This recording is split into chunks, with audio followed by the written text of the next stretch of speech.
সমাজতান্ত্রিক দল জেএসজির ৫৩তম প্রতিষ্ঠাবার্ষিকী উপলক্ষে ফ্যাসিবাদী বিরোধী আলোচনা সভায় বক্তব্য রাখছেন বিএনপি মহাসচিব মির্জা ফখরুল ইসলাম আলমগীর। সরাসরি যুক্ত হচ্ছে সেখানে।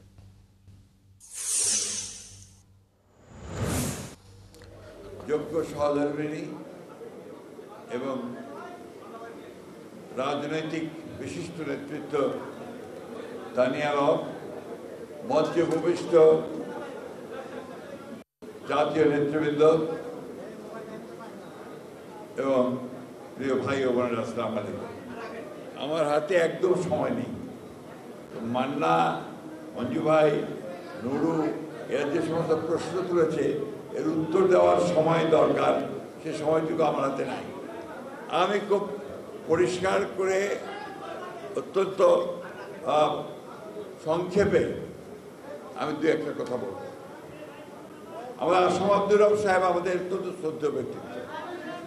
আমরা যারা ৭১-এর মুক্তিযুদ্ধ করেছি, আমরা সেই সময় থেকেই, বিশেষ করে মুক্তিযুদ্ধের পরে, যে ভাই আপনাদের কথায় আমরা কোনো কথা বলতে পারি না, মুক্তিযুদ্ধের পরে আমরা যখন ওই প্রায় একদলীয় শাসন ব্যবস্থার যাতা করে আওয়ামী লীগের দুঃশাসনে, তখন কিন্তু এই আসম আব্দুর রব এবং জাসদ তারা রুখে দাঁড়িয়েছিলেন। তারাই তখন একমাত্র বাংলাদেশের মানুষের কথাগুলোকে সামনে তুলে আনছিলেন। তো সেই জন্যে আমরা থেকে আজকেও সেই সালাম জানাই এবং তাকে শ্রদ্ধা বলে তাকে আমরা স্মরণ করি। আমি আজকে এই মঞ্চ থেকে আসম আব্দুর রব সাহেবের আশু রোগ মুক্তি কামনা করছি। আজকে বোধহয় এই প্রথম এই প্রতিষ্ঠা বার্ষিকীতে রব্বাইকে আমরা পেলাম না, এটা আমার জন্য কষ্টকর। একই সঙ্গে আমরা জানি যে যারা বিশেষ করে আমাদের বাবি এবং জাসদের যারা নেতাকর্মী আছেন তাদের জন্য একইভাবে কষ্টকর। আমরা সেই জন্য পরম করুণা আল্লাহর কাছে প্রার্থনা করি যে আল্লাহ তাআলা তাকে যেন সুস্থ করে আবার আমাদের মাঝে ফিরিয়ে নিয়ে আসেন। প্রিয় বন্ধুগণ,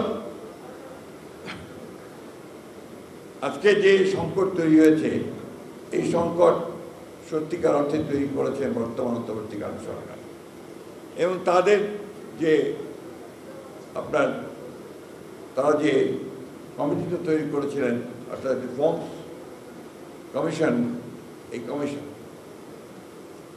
দীর্ঘ প্রায় ১ বছর বা ৮ মাস ৯ মাস তারা এই কমিশনের ঐকমত্য কমিশনে তারা আলোচনা করেছেন ঐক্যমতের বিভিন্ন বিশ্বের সংস্কারের বিভিন্ন বিষয়গুলো নিয়ে। প্রায় অনেকগুলো বিষয়ে একমত হয়েছেন, কয়েকটা বিষয়ে আমরা একমত হতে পারিনি। সে বিষয়গুলো আমরা নোট অফ ডিসেন্ট দিয়েছিলাম। অর্থাৎ আমাদের এখানে মতভেদ থাকলেও আমরা মূল যে সনদ, সেই সনদে আমরা স্বাক্ষর করেছি। এটাই নিয়ম এবং এটাই আপনার নিয়ম যে আমরা যখন ইলেকশনে যাব, ম্যানিফেস্টোতে এই বিষয়গুলো থাকবে। জনগণ যদি আমাদের ভোট দেয় তাহলে আমরা সেই বিষয়গুলো আবার সামনে নিয়ে আসবো, সেগুলো আমরা পার্লামেন্টে পাস করে আমরা সেটাকে দেশের যে পরিবর্তন, সেই পরিবর্তনটা নিয়ে আসবো। আর জনগণ ভোট না দেয় তাহলে সেটা বাদ হয়ে যাবে। আবার সেটা যখন সাবমিট করা হলো, বৃষ্টি হচ্ছিল, মনে আছে আমরা সনদ স্বাক্ষর ১৭ তারিখে, সেই দিন বৃষ্টি হচ্ছিল, তার আগে আবার গোলযোগ হয়ে গিয়েছে, সব কিছু লণ্ডভণ্ড হয়ে গিয়েছিল। সেটাকে আবার ঠিকঠাক করে আমরা সমস্ত রাজনৈতিক দলগুলো যখন একমত হয়ে সেখানে স্বাক্ষর করলাম, বৃষ্টির মধ্যে ছাতা পড়ছিল, ছাতা ধরে দেখা গেল যখন এটা ওনারা উপস্থাপন করলেন অন্তর্বর্তীকালীন সরকারের প্রধান উপদেষ্টার কাছে, সেটা অনেক পার্থক্য।